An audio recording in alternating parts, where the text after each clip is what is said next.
Je vous salue dans le merveilleux nom de notre Seigneur et Sauveur Jésus-Christ. Bienvenue dans cette exhortation. Bienvenue mon frère, bienvenue ma soeur, bienvenue dans cette petite exhortation de ce jour. Nous remercions le nom de l'Éternel qui a mis dans notre cœur encore cet autre thème. Et le thème que nous allons voir ce jour, c'est l'autorité de Jésus. Bien-aimés, il est important que nous puissions comprendre l'autorité que nous avons en Jésus-Christ. L'autorité de Jésus. C'est ça le thème que nous allons voir aujourd'hui. Pour cela, nous allons précisément nous attarder dans la parole de Dieu. Nous allons plus lire aujourd'hui et comprendre cette autorité que Jésus a également. Pour cela, nous allons aller dans Révélation chapitre 5, donc Apocalypse chapitre 5. Nous lirons des versets 1 à 14. Je lis au nom du Seigneur Jésus. Nous rappelons aussi que nous lisons la Bible, la version Osterval 1996. Je lis, la Bible dit, puis, c'est Jean ici là qui a reçu la révélation, il dit, puis je vis dans la main droite de celui qui était assis sur le trône un livre écrit en dedans et en dehors, scellé des 7 sceaux. L'apôtre Jean dit qu'il a vu un livre scellé des 7 sceaux. Nous continuons au verset 2. Je vis aussi un ange puissant qui criait d'une voix forte. Qui est digne d'ouvrir le livre et d'en délier les sceaux? La Bible dit, et nous lisons ça très clairement dans le verset 2, que l'ange puissant, un ange puissant a dit ceci. C'est pour ça que nous avons marqué ça en jaune et agrandi le caractère. Qui est digne d'ouvrir le livre et d'en délier les sceaux? Ça, c'était la question qui a été posée. Et la Bible répond au verset 3. Et nul, ni dans le ciel, ni sur la terre, ni sous la terre, ne pouvait ouvrir le livre, ni le regarder. La Bible est en train de dire, la parole de Dieu nous révèle, au travers de son serviteur, du Saint-Esprit, parce que c'est l'Esprit qui nous parle ici, que dans le ciel, un livre a été ouvert. Dans le ciel, il y avait un livre qui était écrit à la fois au-dedans et au-dehors, et qui était scellé. Il fallait maintenant briser ces 7 sceaux. Et un ange puissant a crié d'une voix forte, qui est digne d'ouvrir le livre et d'en délier les 7 sceaux? Sur la terre, donc dans le ciel d'abord, c'est-à-dire au domaine où il y a les anges et tout, personne. Sur la terre, où il y a des hommes, personne. Sous la terre, c'est-à-dire même les morts là, ceux qui sont morts en Christ, personne n'était digne d'ouvrir. Personne n'était digne, c'est-à-dire ce n'est ni un prophète. Ceux qui sont dans des messages qui suivent des prophètes, la Bible dit personne. Ce prophète n'a même pas été digne d'ouvrir le livre, ni même de regarder le livre. Et la Bible dit, l'apôtre Jean dit ici quoi? Et moi, je pleurais beaucoup de ce que personne n'avait été trouvé digne d'ouvrir le livre, ni de le lire, ni de le regarder.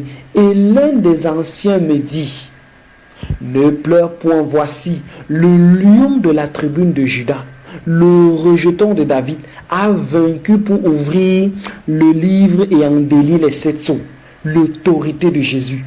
Donc la Bible nous enseigne ici que dans le ciel, sur la terre, sous la terre, il n'y avait personne. Personne n'était digne de regarder même simplement le livre. Donc tout le monde était comme ça.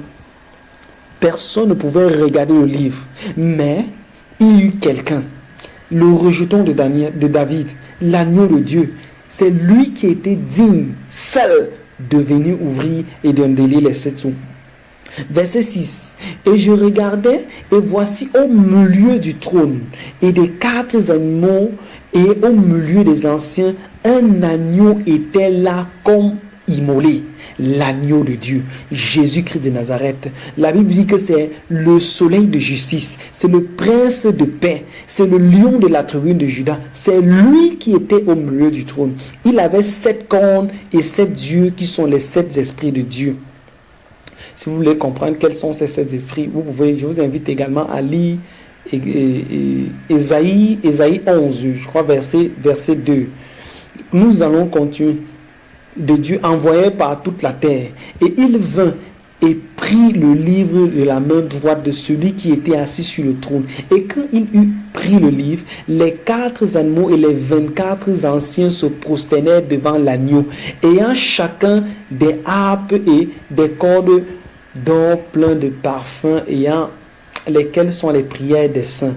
Nous voyons aussi que même les 24 vieillards, même les 4, tout le monde, personne n'était digne d'ouvrir ce livre, seul Jésus. Et pourquoi est-ce que Jésus était digne?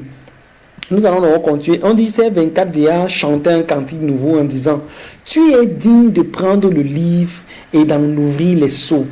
Voici la raison pour laquelle Jésus est digne. Tu es digne de prendre le livre et d'en ouvrir les sceaux, car tu as été immolé et tu nous as rachetés à Dieu par ton sang de toute tribu, de toute langue, de tout peuple et de toute nation. Et tu nous as fait roi des sacrificateurs à notre Dieu, et nous régnerons sur la terre. Nous allons lire verset 11, continuons à lire. Puis je regardais, et j'entendis la voix de plusieurs anges autour du trône, et des animaux et des anciens, et leur nombre était de plusieurs millions. Ils disaient à haute voix: l'agneau qui a été immolé est digne de recevoir puissance et richesse et sagesse et force et honneur et gloire et louange. J'entendis aussi toutes les créatures qui sont où? Dans le ciel, sur la terre, sous la terre et dans la mer, et toutes les choses qui y sont, qui disaient: à celui qui est assis sur le trône et à l'agneau soit la louange et l'honneur et la gloire et la force au siècle des siècles. Amen. Et les 4 animaux disaient Amen, et les 24 anciens se prosternèrent et adorèrent celui qui vit au siècle des siècles. Amen. Jésus, l'autorité de Jésus. Bien-aimé, je ne sais pas si tu es toujours en train de douter. Je ne sais pas si tu es toujours dans des craintes. Je ne sais pas si tu te laisses toujours intimider par des ennemis. Mais la Bible nous enseigne que dans le ciel, sur la terre, sous la terre, personne n'était digne. Personne n'était digne d'ouvrir les 7 sceaux. Et la Bible continue en nous disant que Jésus, lorsqu'on a chanté un cantique nouveau à Jésus, la Bible dit: toutes les créatures, même sous la mer, il est digne de recevoir 1. Puissance, 2. Richesse, 3. Sagesse, 4. Force, honneur, gloire et louange. L'autorité de Jésus. L'autorité de Jésus s'étend sur toutes choses. Sur toutes choses. La seule personne qui ne peut fléchir genoux devant Jésus, c'est Dieu le Père, le Créateur du ciel et de la terre. En dehors de lui, tout genou fléchit. Éphésiens chapitre 2 nous enseigne clairement, quand la mention du nom de Jésus, tout genou fléchit. Bien-aimé, je veux t'encourager que l'autorité de Jésus est supérieure à l'autorité même de l'ennemi.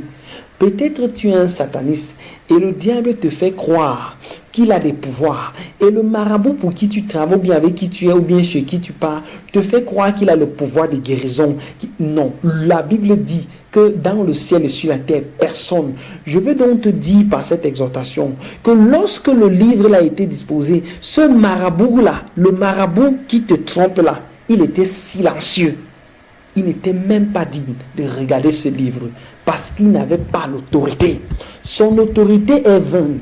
Son autorité n'a pas de sens. Jésus est l'autorité suprême, l'autorité des autorités. Je veux donc t'encourager à user de l'autorité que Jésus te donne afin de vaincre toutes les pièges de l'ennemi. Bien-aimé, j'aimerais également te rappeler que Jésus-Christ t'aime. Jésus-Christ t'aime et il m'aime. Et son amour pour toi et pour moi est plus grand que le monde. Jésus n'a pas regardé à sa propre vie. Jésus n'a pas regardé au roi qu'il était. Il n'a même pas regardé à sa puissance et à sa grandeur. Mais il s'est fait chair comme toi et moi. Et il est descendu sur cette terre pour porter ton péché, mon péché. Afin que par son sacrifice, nous puissions également avoir l'espérance de la vie éternelle. Imagine donc ce Créateur qui accepte que sa créature puisse cracher sur lui. Quel amour, bien-aimé. Il est dit dans sa parole que, oh, Dieu a tant aimé le monde qu'il a envoyé son Fils unique Jésus, afin que quiconque croit ne périsse point, mais qu'il ait la vie éternelle. Et la vie que Jésus te donne, c'est une vie en abondance. Car il dit, je suis venu afin que mes brebis aient la vie, mais la vie en abondance. Or, le voleur ne vient que pour dérober, égorger et tuer. Je vais donc t'encourager, bien-aimé, à t'accrocher à Jésus. Je veux t'encourager à véritablement te confier à celui qui a l'autorité. À celui qui a l'autorité dans le monde spirituel, sur cette terre, dans le ciel et sous la terre. Jésus a l'autorité. Ce marabout te trompe. Il n'a aucune autorité. Tout ce qu'il fait, c'est simplement pour te maintenir dans la captivité, pour captiver ton âme et te rendre esclave. Libère-toi des chaînes de la captivité. Prends l'autorité que Jésus te donne. Bien-aimé, l'enlèvement, c'est pour bientôt. Est-ce que tu vas rester et continuer à cette position de péché? Bientôt, le 7e ange sonnera de la trompette. Et les morts en Christ ressusciteront en premier. Et ceux qui seront restés en vie et qui auront le témoignage et l'amour de Jésus iront également dans les airs en sa rencontre. Je vais donc t'encourager à continuer, car la Bible déclare que la fin d'une chose vaut mieux son commencement. Peut-être tu as commencé étant boiteux. Peut-être tu as commencé dans le mensonge. Peut-être tu as commencé dans le péché. Mais la fin d'une chose vaut mieux que son commencement. Il est plus important de terminer dans la justice. Il est plus important de terminer dans la droiture. Il est plus important de terminer dans la vérité. Je t'encourage donc à sortir de toute captivité et rejoindre le véritable combat et rejoindre la véritable grâce qui t'est donnée au nom de Jésus. Je prie donc que le Dieu de gloire, le Seigneur Jésus, t'accorde plus de révélations et se révèle dans ton cœur. Il te donne également la capacité de comprendre les choses spirituelles et de t'accrocher véritablement à l'autorité de Jésus. Sois béni en ce merveilleux nom de notre Seigneur Jésus. Amen, amen, amen, amen, amen, amen.